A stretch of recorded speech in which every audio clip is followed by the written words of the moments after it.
Hey guys, so this is OM Joe again and welcome to episode 15. Ano lang to, mabilisan lang. I just wanted to discuss this topic na feeling mo ba stuck ka sa current job mo ngayon or life in general. Because if you do, then this video is for you. Okay? So, yung feeling na stuck, guys, normal kasi yan. Right? Normal ma-feeling stuck, normal na mapagod, mawalan ng gana, parang normal lang yung nararamdaman natin. Ano ba yan? Paulit-ulit na lang. Parang di naman ako nagpo-progress. Right?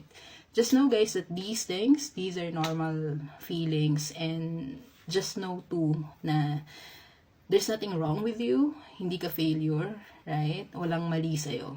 Okay? Kasi minsan, akala natin, walang nangyayari kasi nga we feel stuck eh. Pero, what we fail to realize is that something is being shaped when these things happen. Like, binubuo yung patience mo, yung discipline mo, yung emotional strength mo, even your character. Right? Kasi, growth naman, not all the time maingay yan eh. Most of the time, it's just quiet. Tapos dahan-dahan lang. Right? So, what do I mean by this? Anong mga example nito? So, for example, yung araw-araw na papasok tayo, gigising tayo, papasok. Growth yun, guys. Right? Kahit nakakapagod. So, yung handling stress. 'Di ba? Yung gusto mo nang sumabog. Anytime sasabog ka, growth din yun. You choosing to stay calm, kahit maraming challenges, that's also growth, right?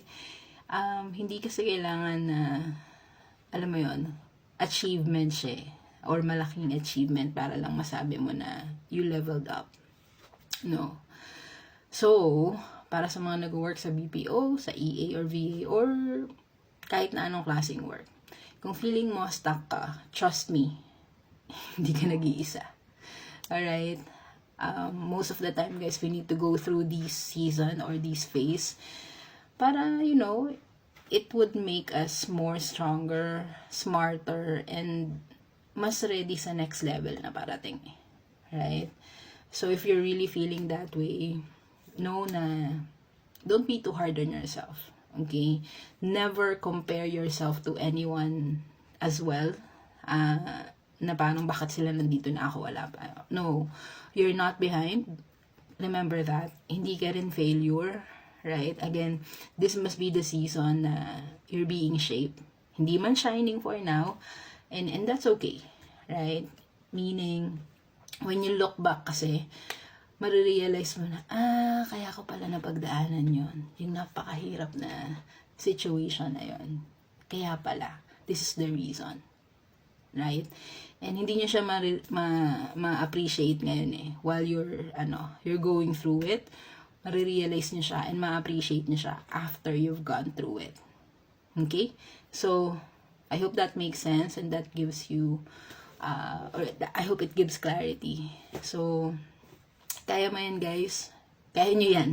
Okay? If you're really feeling stuck and demotivated right now, don't be. Just keep showing up. Keep going. Kasi there's always better days. Okay? So, yun lang. Thank you and follow for more videos like this. Okay? Bye!